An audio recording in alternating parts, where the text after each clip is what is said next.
ভগবদ্গীতার বিকৃত সংস্করণ বিক্রির অভিযোগ ঘিরে চাঞ্চল্য ছড়ালো বীরভূমের রামপুরহাটে। মঙ্গলবার বিশ্ব হিন্দু পরিষদের উত্তর বীরভূম শাখার পক্ষ থেকে মহকুমা শাসকের এসডিওর কাছে লিখিত ডেপুটেশন জমা দেওয়া হয়। সংগঠনের দাবি, রামপুরহাট গভর্নমেন্ট মেডিকেল কলেজ ও হাসপাতালের চত্বরে গত রবিবার কিছু ব্যক্তি ভগবদ্গীতা নামে একটি বই মাত্র 10 টাকায় বিক্রি করছিলেন। প্রথমে বইটির প্রচ্ছদ ও প্রারম্ভিক পৃষ্ঠা স্বাভাবিক মনে হলেও ভিতরে হিন্দু দেবদেবীদের নিয়ে অশ্লীল ও অবমাননাকর ভাষা ব্যবহৃত হয়েছে বলে অভিযোগ উঠেছে। ঘটনার পর বিশ্ব হিন্দু পরিষদের সদস্যরা রামপুরহাট থানায় লিখিত অভিযোগ দায়ের করেন। পুলিশের তরফে একজনকে আটক করে তার কাছ থেকে একাধিক বিতর্কিত বই উদ্ধার করা হয়েছে। এই ঘটনারই প্রতিবাদে মঙ্গলবার দুপুরে বিশ্ব হিন্দু পরিষদের এক প্রতিনিধি দল মহকুমা শাসকের কাছে স্মারকলিপি জমা দেন। উপস্থিত ছিলেন উত্তর বীরভূম জেলার সম্পাদক শান্তনু হাজরা সহ অন্যান্য বিশ্ব হিন্দু পরিষদের সদস্যরা। বিশ্ব হিন্দু পরিষদের তরফ থেকে দ্রুত তদন্ত ও দোষীদের দৃষ্টান্তমূলক শাস্তির দাবি জানানো হয়েছে। বীরভূমের রামপুরহাট থেকে সায়ন ভান্ডারীর রিপোর্ট, তারাপীঠ টিভি। আজকে আপনারা জানেন, গত 3 দিন আগে আমরা রামপুরহাট মহকুমার হসপিটালের গেটের সামনে কয়েকজন ভগবদ্গীতার নামে কিছু পুস্তক ছাপিয়ে সেইগুলো বিতরণ করছিল।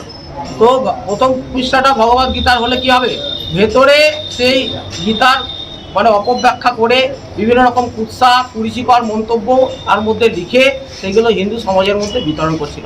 আমাদের রামপুরহাটের বজরং দল তাদেরকে পকড়াও করে এবং রামপুরহাট থানার হাতে তুলে দেয়।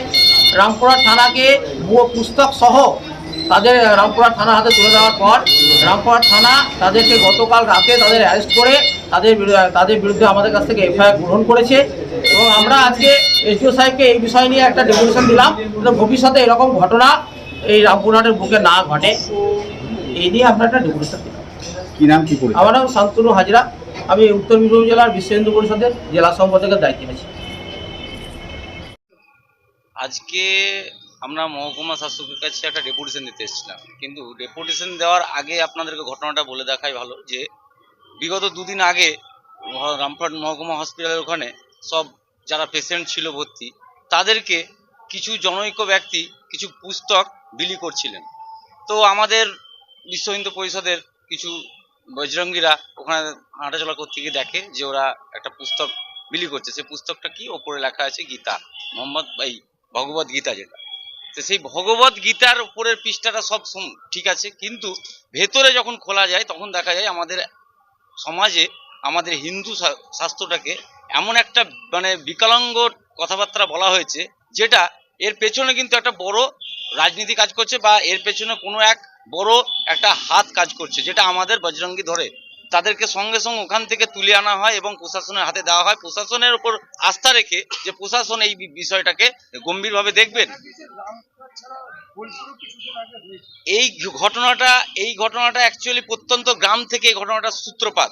এরা কিছু জন ভাগ হয়ে গ্রামে গ্রামে করে বেড়াতো এইসব জিনিস, তারপরে তারা শহরাঞ্চলে আসে এবং সেটা বোলপুর এবং এইভাবে কিছু জায়গায় প্রত্যেকটা শহরাঞ্চল জুড়ে এরা এই কাজ করে। এই কাজের মধ্যে কারা জড়িয়ে আছে এবং সেটা পশ্চিমবঙ্গ সরকার এর মধ্যে জড়িয়ে আছে কিনা সেটা আমরা বলতে পারবো না, কারণ এখনো পর্যন্ত সেই প্রশাসনের কাজ করেনি। প্রশাসন তাদেরকে ছেড়ে দেয় এবং এর যে যতক্ষণ না প্রশাসন এখনো পর্যন্ত আমরা জানতে না পারি যে ওদের মধ্যে কে এই ভূত কাজ করছে এবং কোথা থেকে এই পুস্তক প্রকাশিত হচ্ছে, ততক্ষণ পর্যন্ত আমাদের আন্দোলন চলছে। এবং আজকে আমরা মহকুমা শাসকের কাছে এই ডেপুটেশন দিলাম। এরপর যদি কোনো কাজ না হয় তাহলে আগামী দিন আরো এর বৃহত্তর আন্দোলনে আমরা নামবো এই আশা রাখে, কারণ আমরা চাই যে সমস্ত সমাজ এবং সমস্ত ধর্ম যে তাদেরকে সম্মান দিতে, আমরা সেই শিক্ষায় শিক্ষিত। তো সেই জায়গা থেকে দাঁড়িয়ে আমরা আশা করব প্রশাসন এর যত তাড়াতাড়ি সম্ভব আইন অনেক ব্যবস্থা নেবেন। আমরা অভিজিৎ মুখার্জি।